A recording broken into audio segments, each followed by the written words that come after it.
O bolsonarismo tenta se limpar com a sujeira do lulopetismo e vice-versa.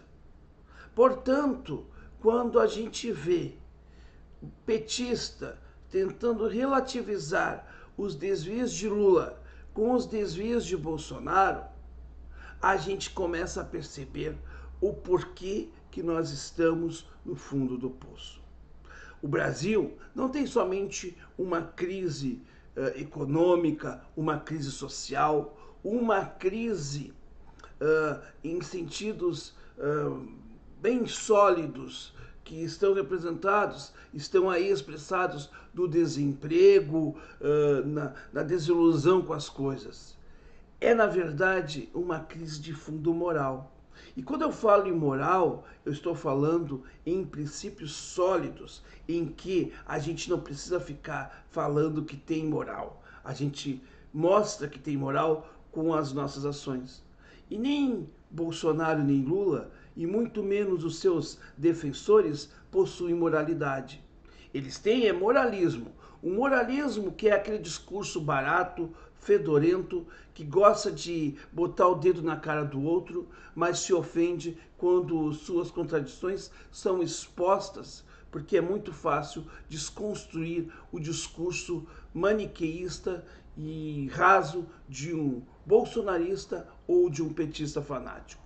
Ou seja, nós precisamos dizer às pessoas que a gente precisa é mudar os nossos princípios, aquilo que nós entendemos, e não simplesmente sermos como birutas. Quer dizer que agora, para os bolsonaristas que falam tanto em moralidade, serve o Bolsonaro com essa questão aí das joias? Aí o Bolsonaro pode levar as joias, comprar joias, enfim, agora serve. Se fosse Lula, vocês diriam a mesma coisa?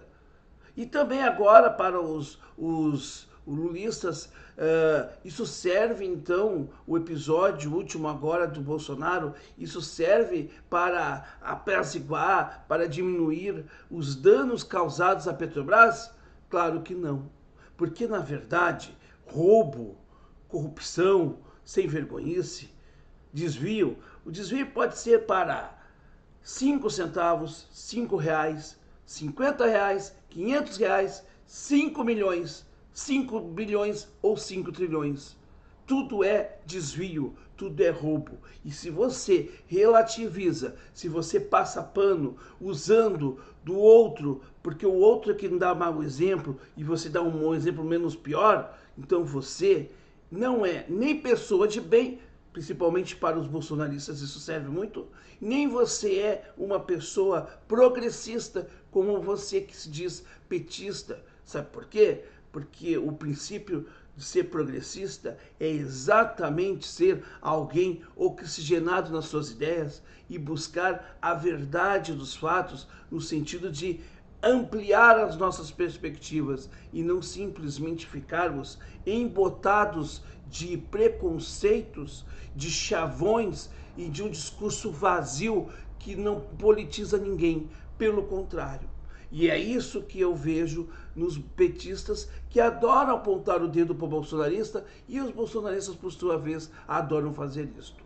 Eu, Noé Gomes, não aceito o roubo de Lula, mas eu também não aceito o roubo de Bolsonaro e repito, para mim, o melhor acessório que o Bolsonaro pode usar, sim, para você, bolsonarista, ficar infartando de tanta raiva de mim, sim, é aquele instrumento, aquele acessório que tem uma argolinha de um lado e de outro e com uma correntinha unindo os dois. Um par de algemas. Por quê? Porque Bolsonaro já dizia Ciro Gomes é ladrão e corrupto. E é isto. E ele nunca foi rebatido pelo Bolsonaro. Sabe por quê? Porque não tem moralidade para bater com Ciro. Ao contrário de Lula. Por quê? Porque com Lula ele se sente entre os iguais. Assim serve para Lula, que não bate em Bolsonaro, porque vê no seu, abre aspas, adversário um igual. E entre iguais a gente não pode ter, né, atitudes de animosidade. Ou pelo menos se faz uma representação disso para se manter no poder, custe o que custar.